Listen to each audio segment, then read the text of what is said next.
Hi folks, Sixslices here. This is going to be the second part of my collection video, and I said I would do it by handle material, so we've done mother of pearl. So now we're going to do stag. Now I'm showing you this one first, not because it is in fact stag, because it isn't.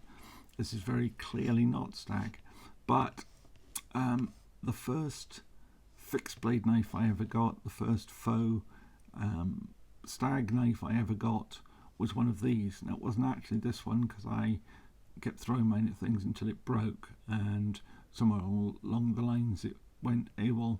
But I bought this off it was up for sale as part of a collection, but I just bought this one. Probably paid over the odds for it, but mainly because it was my kind of first foray into fixed blade knives, and also because it is at least faux stag, even if it isn't real stag. Now I'm not going to go through all these knives in at length because I've too many of them. That's 1 minute already, and we'll be here a while if I do a minute for everyone, so I'll just do them quickly. But this is a Richards, well it's actually reshots of Solingen, but it's the same people as Richards of Sheffield. They just when they moved to the UK, it was around about the time of the Second World War, and German sounding name didn't sound so good, so they anglicised it to Richards. But anyway, that's a Richards knife. Now I'll get the other faux stag out the way. Now, I'm not showing you, I've got several knives that are bone stag, but we'll be doing bone, and I'll put them in that. This is a large lamb's foot from Taylor's Eyewitness in what they call faux stag. I don't think anybody's going to be fooled by that, not even for a moment, but I thought I'd just show it. This is their larger lamb's foot, which it's a good solid working knife, but it's not particularly glamorous, but they are really cheap. I mean, these are about £12, I think. Anyway, that's my faux stag. Right, now we'll move on to a real stag, and I have quite a few. Now I'll start with the rest of the fixed blades, just because there aren't that many of them, and we can kind of crack through them. Now this knife here, at first glance, you might think it's a Puma White Hunter. It won't take you long to realise it's no such thing. This is a Chinese knockoff, but I've had this a long time. I got this when I was a child, really, so I've probably had this one. Well, I got the first one when I was about 7. I got this one when I was in my early teens, probably 13, 14, something like that. So it's really just a knockoff of the Puma White Hunter. If it was a Puma White Hunter, it would be worth a lot of money. It's not, so it isn't. Now, this next one is one of my ski and do's. Now I'm Scottish, I wear a kilt, so I wear a ski and do.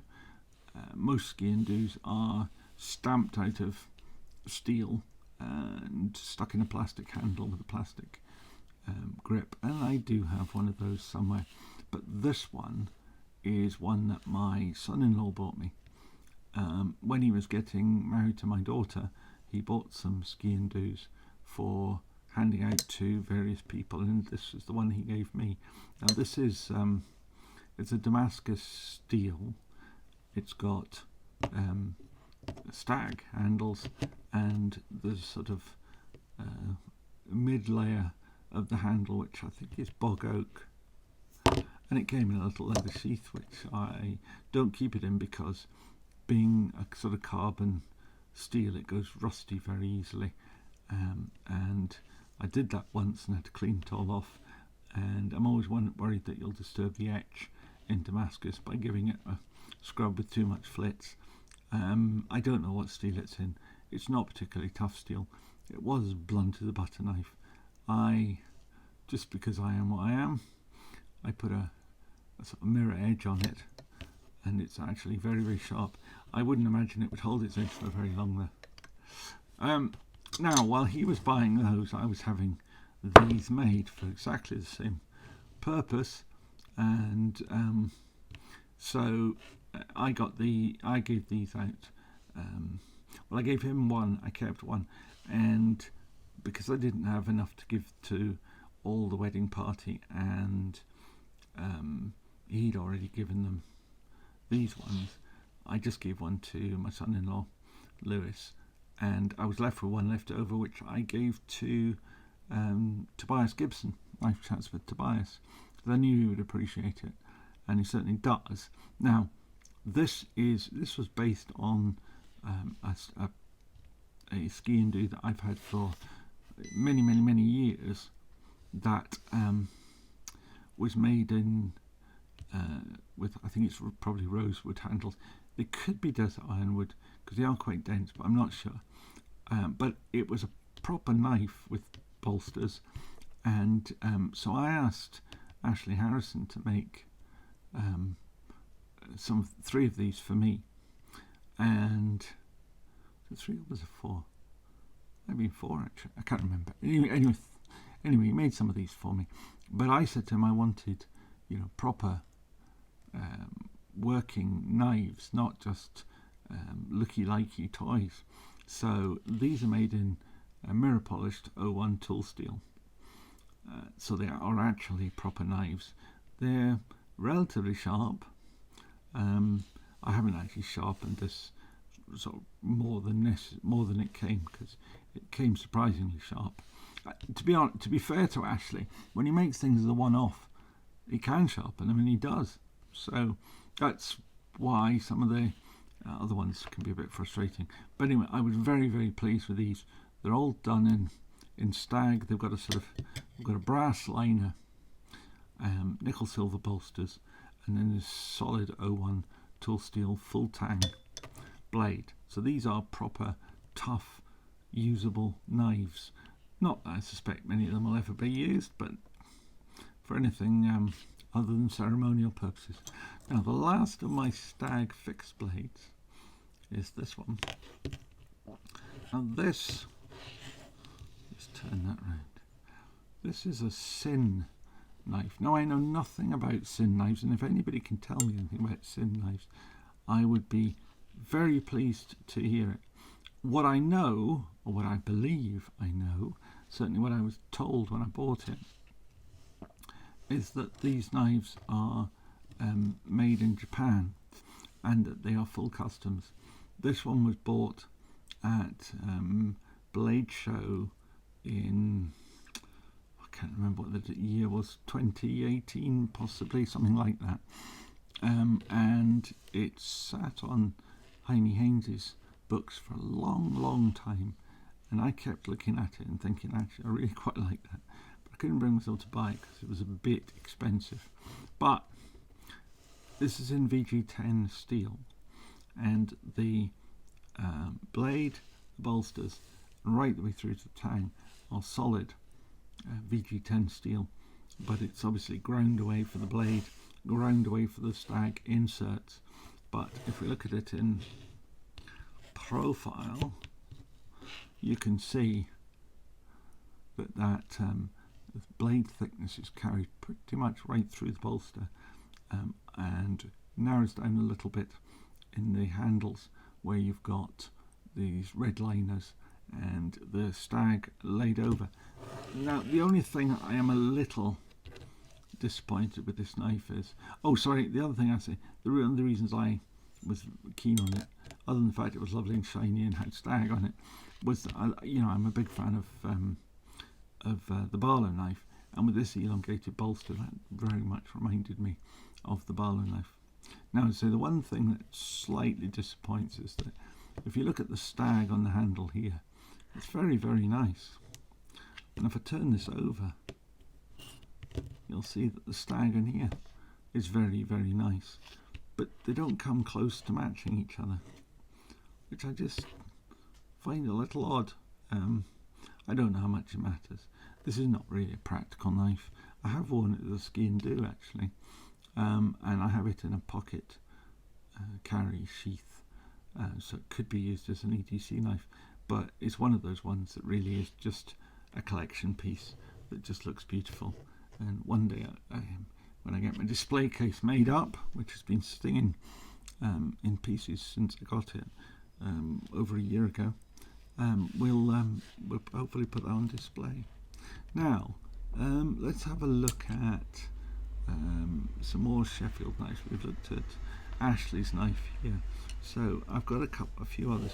I've one by James, and not James May. That's the wrong thing. That's Top Gear.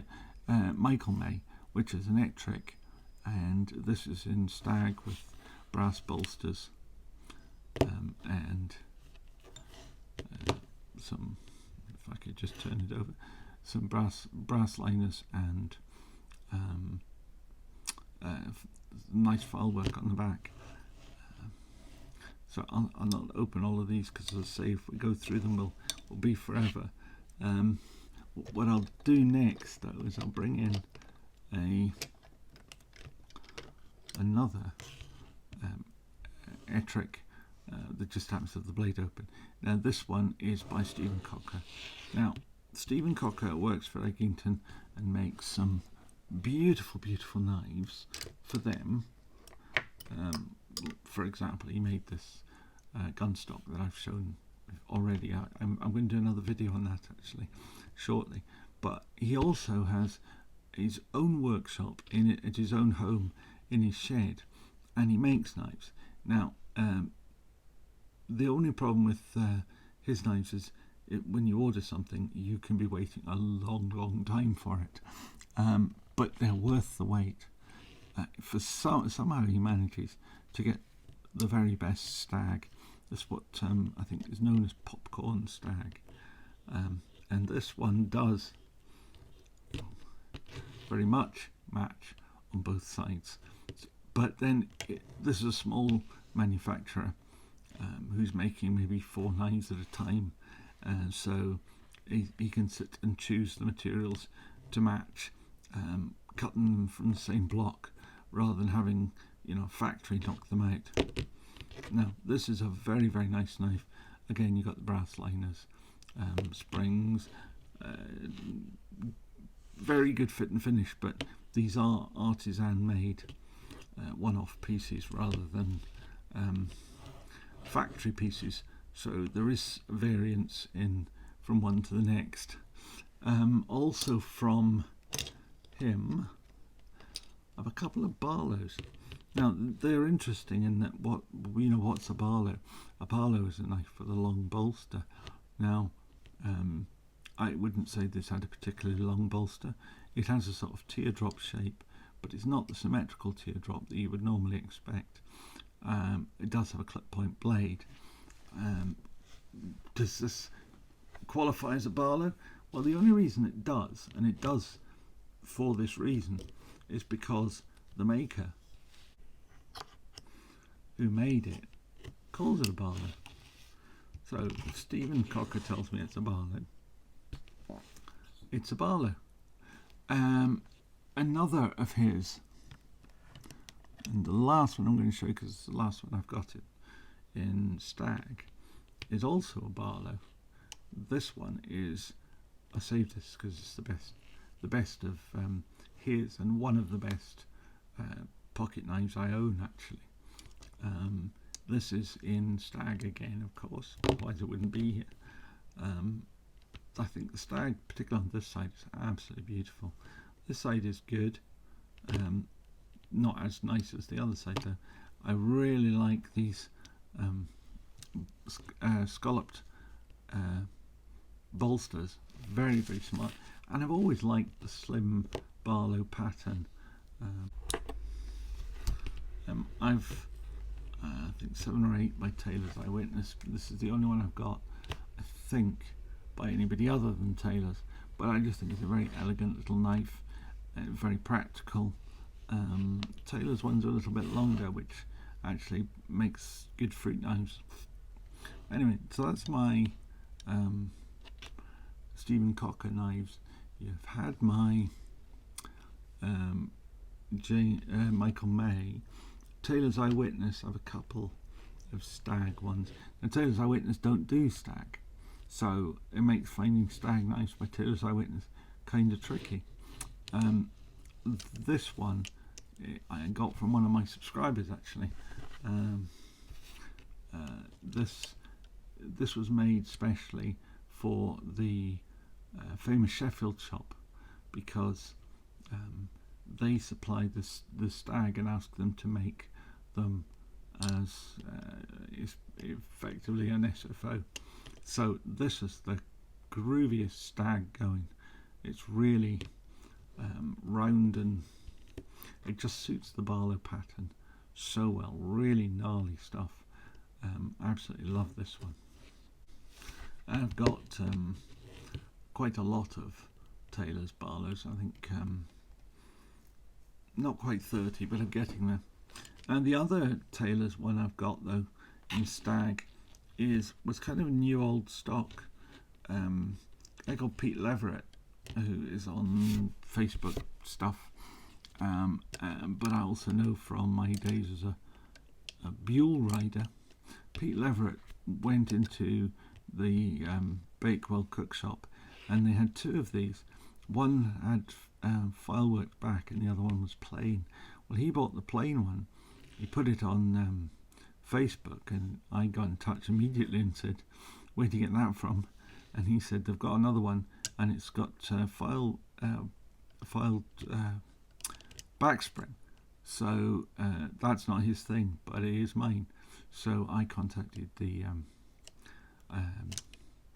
David at the Bakewell cook shop, and lo and behold, that was mine very, very shortly thereafter. Now, the last of my Sheffield knives would be from Arthur Wright and Co. This one here is a lamb's foot with their file working on the back. Now, I like their file working on the back, but I don't fully understand it.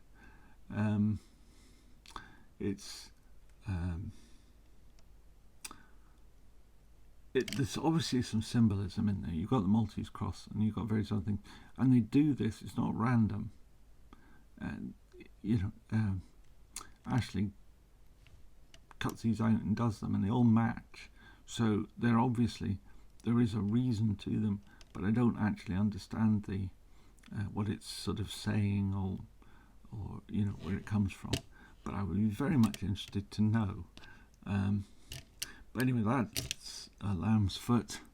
I've got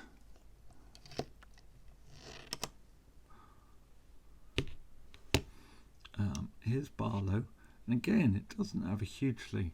Oops, we're running out of room here. Let me just do a bit of removal, so we can just move some of these up a bit, make a bit of room, and make a mess at the same time. Yes, so this is one of Ashley's Barlows. Now, you could say that's not a very long bolster, but when you compare it to his kind of standard length of bolster, it's much longer. So it is an elongated bolster. It does have the sort of teardrop shape, and it does have one of the most common patterns of blade, in that it's a clip point blade. Now, two others of his. One is another Ettrick. I've always thought this one is a little bit disappointing in the other company that's here. It's a good knife, and this Stag is probably pretty practical for using, but it's not the prettiest of Stag, and nor is that, funnily enough. I don't think they have the prettiest Stag. You really need to go to Stephen Cocker. However, having said all of that, the last one I want to show you is my favourite of the Arthur Wright patterns. This is called the Senator. It's a double bolster knife with a lamb's foot blade. This one was a special that Ashley did. This is a really lovely lamb's foot. You can see it's been used quite a bit because it's got a bit of patina on it. Let's say this was a one-off by Ashley, but it doesn't have the candelabra stamp. which is just what I was looking for when I opened it there. The other thing it does have though is this on the back. Now, often this is mistakenly referred to as file work, and the work on the brass bolsters is actually file work, but the work on the spring itself, the sort of vine pattern, is called chasing. The difference being file work is done obviously with a file, or sometimes it's done with a grinder wheel, but this chasing is done with a chisel. It's hand done, and it's done by Ashley's father, Michael Harrison. He used to be, he started out in life as a chaser rather than a knife maker, but this is a bit of a sort of heritage, and he carves those out. Very, very beautiful. These make really lovely knives, beautiful knives to carry. They look good and they work well. Right, so where do we go next? Well, we've just got a few odds and sods really. So we'll go to Germany, because Germany's not that far away. And I have a couple of Bokers. This one here is a copperhead. I like the copperhead pattern. I always think of it like the half canoe, because like the canoe, it's got this raised bolster that covers the ends of the blades, so you don't have the sort of that tang of the blade there. Oops. And tang of the blade there sticking out. Not that it matters a great deal. I mean, I don't think one really gets hung up on it, but it just makes this particularly good pocket knife. I have a few of these by Boker. This is the only one I've got in Stag. I've got one in bone and one in walnut with the Zwilling twins logo on the shield. Now, actually, on Stag, Mother of Pearl, Desert Ironwood, I'm not a fan of shields. I always think the natural material looks nicer than the generally slightly shoddy looking shields, but that's still a very nice knife regardless. The other Boker I have, the German one, is this little lockback. This is one of those ones where, you know, it's really, really small, but not remotely cheap. I think this cost at least as much as this cost me, but it's you know, it's half the size. But it's a lovely little lockback. It's got a nice piece of Stag on it, on both sides. It sort of matches reasonably well, even if it's much thicker on one side than the other. But it's a really nice knife. Now, coming to the end, you'll be glad to hear this one is Italian, from Mazarin Colt. Again, it's a lockback. It's very similar actually to the Boker one. Just this is a sort of full size one. This one has a nail neck. This one you have to just pinch the blade, and I actually find it quite difficult to open because of that. I need the nail neck to give me a bit of purchase because I don't have much grip strength. But this is one chunky Stag knife. It's not quite as chunky as that Taylor's one was, but it's not far off. That's a big boy. This one is not as big, but it actually gives you a very chunky knife to use. Lovely polished bolsters, lovely polished blade. That's lovely. And the last one, the very last, is a JE made. That's a Chinese knife. Now, I'm not a big fan of Chinese knives, knives made in China, particularly when they're made by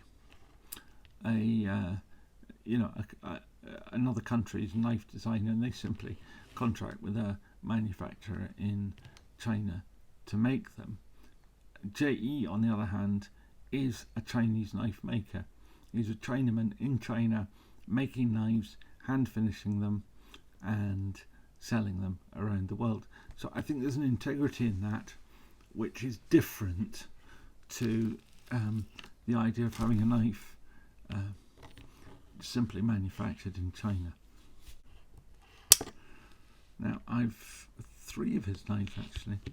I've got a Lanny's clip, I've got this one, which is really just a drop point, although it has a very similar handle to the Lanny's clip. Particularly I like this bit here, this sort of extended part, which one gives a bit a sort of semi-guard to stop you sliding onto the blade, but more importantly, like the copperhead rather, it hides the tang of the blade, which is nice.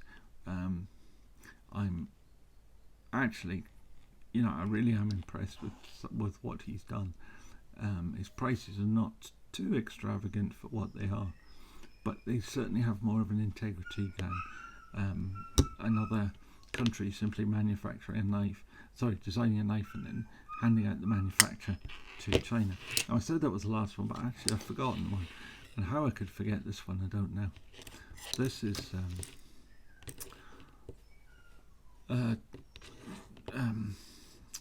Britain knife.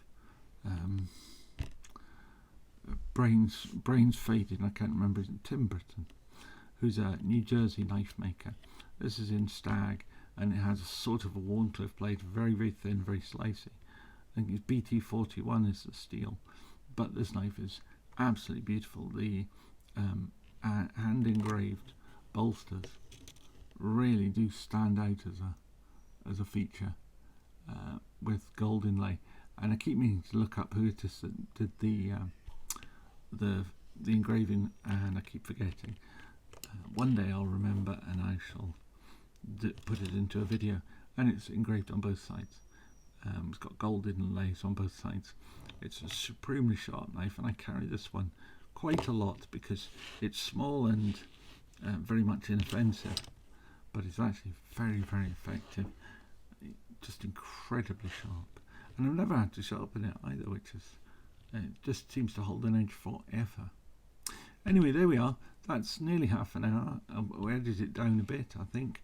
Try and cut out a couple of minutes of some of my faffing around. But that's my Stag knives. I think the next one we'll do will be Desert Ironwood. I don't have quite as many Desert Ironwood knives, I don't think, but who knows when you go through the drawers. Anyway, thank you very much for all of that. If you like this stuff, please give it a thumbs up.